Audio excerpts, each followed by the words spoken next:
최강이 아니고 인류 최약병기라고 불리는 가장 약한 헌터 성진우.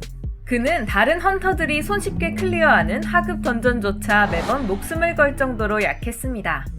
하지만 부양해야 할 가족들이 있어 이를 그만두지 못하는 진우. 이번에도 하급 던전인 줄 알고 참가했는데 던전 안의 던전, 이중 던전이 발견된 상황. 레이드 참가자들과 함께 이중 던전인 카르테논 신전에 발을 들이게 됩니다. 한참을 어두운 복도를 걸어 마주치게 된 문. 그 안에 상상 이상으로 넓은 돔 형태의 방. 가장 안쪽에는 상식적으로 이해할 수 없을 만큼 거대한 신상이 의자에 앉아 있었고 그 주위로 석상들이 촘촘히 늘어서 있었습니다. 마치 신전의 조각들처럼요.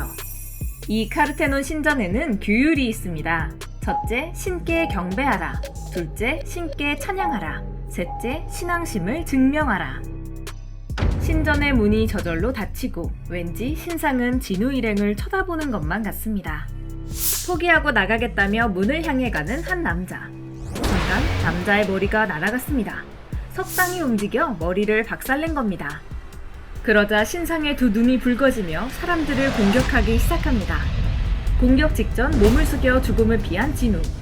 진우는 신께 경배하라는 첫 번째 규율에 따라 사람들에게 엎드려 절을 할 것을 제안합니다. 모두 절을 하니 신상의 눈에서 점차 사그라드는 붉은 빛. 안심하던 그때 커다란 소음과 함께 몸을 일으키는 신상. 그러고선 발로 헌터들을 노립니다. 두 번째 규율은 신께 찬양하라. 한 청년이 교회 성가대 출신이라며 앞으로 나서서 찬송가를 부르기 시작합니다. 신상은 움직임을 멈춘 듯 했으나 그 찬송가는 다른 신을 찬양하는 노래. 신상은 한 발로 가뿐히 청년을 짓밟아 버립니다. 그때 진우의 눈에 들어온 악기를 든 석상들. 각자 그 앞에 가서 서자 석상이 연주를 하고 노래를 부르기 시작합니다. 이윽고 날뛰기를 멈춘 신상. 하지만 진우는 앞서 공격해오는 석상들을 피하다가 한쪽 다리를 잃은 상황. 이제 마지막 세 번째 규율, 신앙심을 증명하라만이 남았습니다. 그리고 가운데에 솟아오른 제단. 헌터들을 시험하는 듯 닫혔던 문이 열립니다. 무엇을 말하는지는 명확했습니다. 자처에서 홀로 제단에 남은 진우. 죽음을 앞둔 순간 처음 듣는 목소리가 머릿속에서 울려 퍼집니다.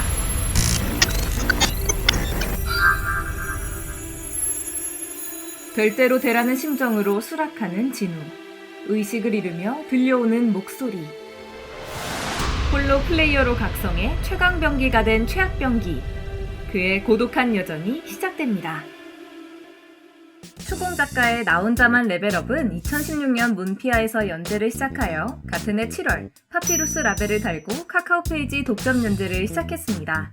소설과 웹툰 모두 100만 명 이상이 본 밀리언 페이지 작품이며 닥터 최태수와 템빨이 1, 2위를 엎치락 뒤치락 하던 시절 두 작품을 밀어내고 당당히 1위를 차지했죠. 소장품 패키지는 카카오 페이지에서 각 8%, 10%, 10%씩 할인 중입니다. 최적의 이용 방법은 카카오 페이지를 제외한 다른 플랫폼에서 기본 제공하는 22화까지 무료로 감상하고 카카오 페이지에서 남은 무료를 활용하는 방법이 있습니다. 소설은 2018년 3월에 완결되었으며 그와 동시에 카카오 페이지 독점으로 웹툰을 런칭하여 현재 소년 만화 1위를 차지하고 있습니다. 장성락 작가의 그림이 빛을 발해 텍스트로 느끼기 힘든 전투씬의 생동감과 속도감을 잘 표현했습니다. 웹툰화가 이루어지며 소설을 빛내주는 좋은 사례죠. 출판사는 D&C 미디어로 대표작으로는 황제의 외동딸, 이세계의 황비, 영웅, 회귀하다 등이 있습니다. D&C 미디어는 웹소설업계 중 유일하게 코스닥에 상장되어 있으며 파피루스, 시드노벨, 엘로벨, 블랙라벨 클럽, 이프, D&C 웹툰의 브랜드를 소유하고 있습니다. 작가의 전작으로는 2016년 완결된 패왕을 보았다가 있습니다. 애석하게도 나 혼자만 레벨업에 비하면 실망이라는 의견이 많습니다. 나 혼자만 레벨업은 게임 판타지가 대세였던 카카오 페이지에서 헌터물이 유행하게 만든 작품으로 초반부 위기 상황의 빠른 전개와 심도 있는 묘사가 매력입니다. 이후의 전개 역시 독자가 지루할 틈을 주지 않고요. 각종 클리셰의 집합으로 굉장히 대중적이며 그렇기 때문에 더욱 재미있게 감상할 수 있습니다. 하지만 초반의 진중한 느낌이 주인공의 성장과 함께 무너집니다. 등장하는 여성 캐릭터들은 하나같이 의존적이고 현실적이지 않을 정도로 지나치게 감정적이죠. 또한 주인공과 히로인의 로맨스 연출도 다소 빈약합니다. 이야기가 진행될수록 잠깐씩 언급만 되고 결국에는 흐지부지 되고 말죠. 하지만 전체적인 완성도는 헌터물의 교과서라 할 수 있으며 호불호를 크게 타지 않는 내용이므로 누구나 쉽게 읽을 수 있는 소설입니다. 나 혼자만 레벨업, 여러분은 어떻게 보셨나요? 댓글로 의견을 남겨주세요. 영상을 재미있게 보셨다면 구독과 좋아요를 눌러주세요.